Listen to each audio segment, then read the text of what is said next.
See if these commercials that they're taking from our tax money to put on television that are against drug use, every time they try to see if they've been effective, they've shown that they have not been effective at all, or they've been worse because they've increased kids' curiosity and awareness on drugs and awareness of drugs and made them think that everyone's taking them. The only people that seem to be able to talk to kids are the ex-addicts, like people from Narcotics Anonymous.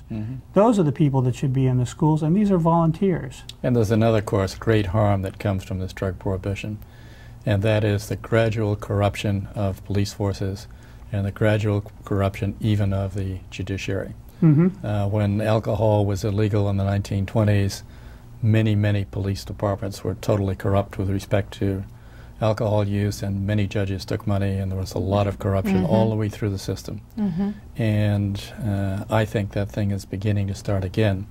You can see in some of the local police forces they're already having drug problems. Oh yes, especially here in California. In California, and I think one thing you do not want is your police and your judiciary to not be honest people. Yeah, so people I are think going it's to a get terrible their drugs, threat to society.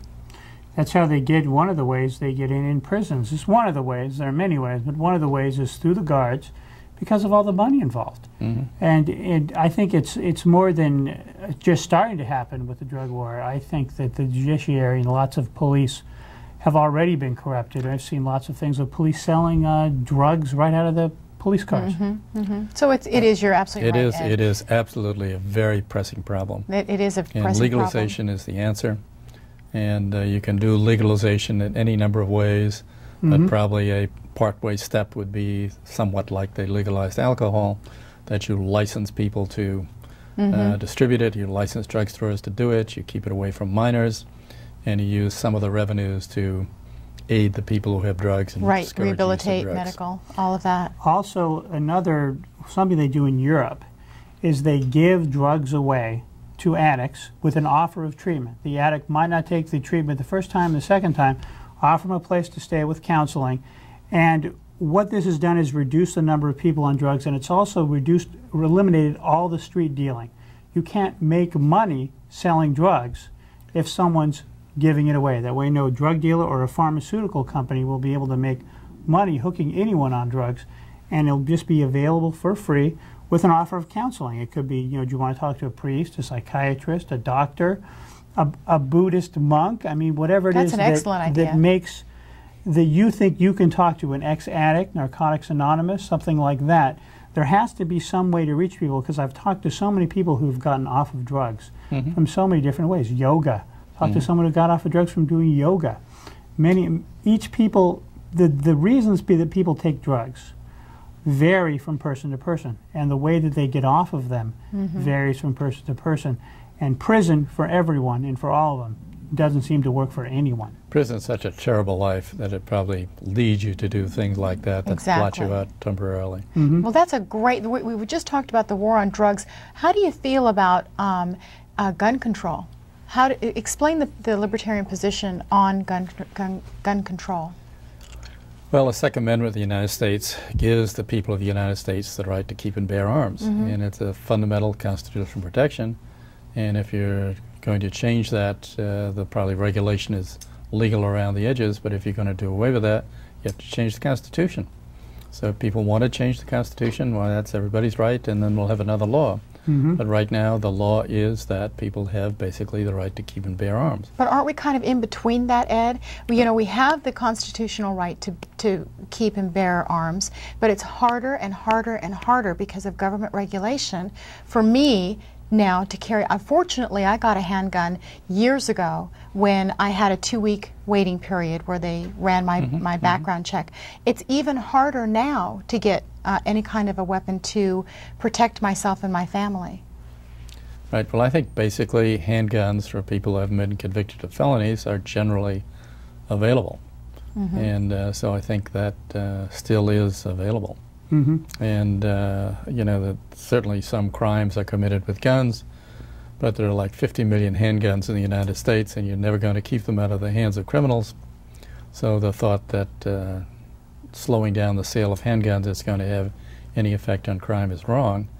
And lots of decent law-abiding people can defend themselves with guns who can't defend themselves anyway. any other way. And if you're a Right. woman and you're living alone, if I were a woman out living alone, I would want a gun because there's going to be somebody out there stronger than I am, and I need something to defend myself with. And of course, with having a gun ownership, I have to have a certain amount of responsibility for that. So I keep the gun cleaned. I keep it.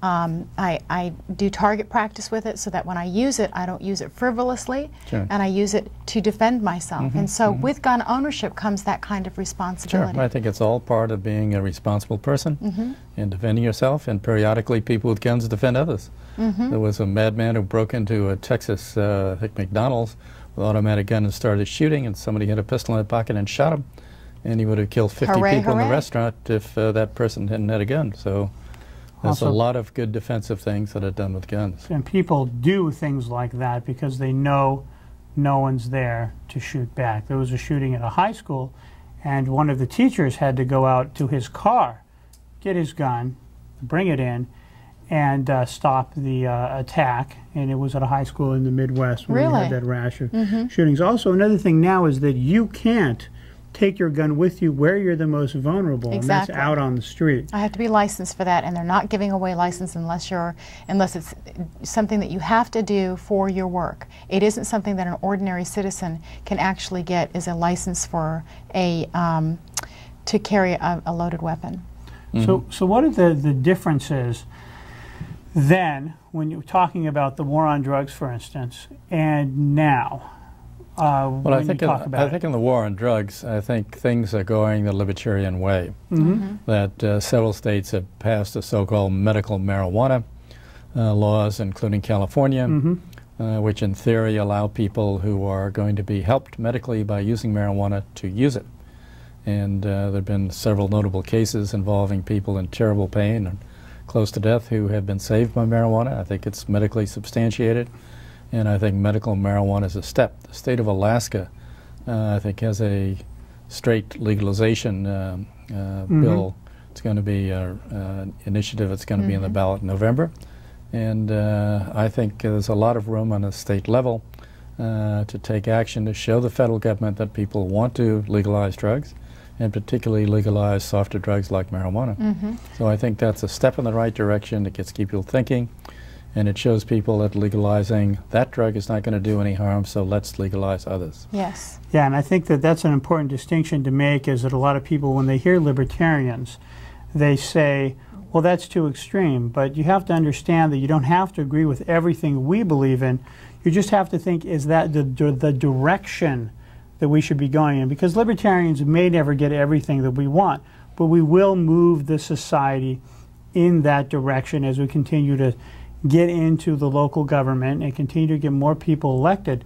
Also, when we're talking about drug decriminalization, if we get our way, what will happen is that it will incrementally be changed. First marijuana, the softer drugs, and then slowly more. But I think in that time, private educational organizations can come about that are effective, and local private drug treatment centers can open and be funded. It may even be an incremental step, as I was talking about, in giving away drugs to addicts with the offer of treatment, that you make it legal for licensed drug clinics to give away those drugs to eliminate street dealing. And that may be another incremental step in that direction. I mean, it's only going to move as fast as the public wants it to move.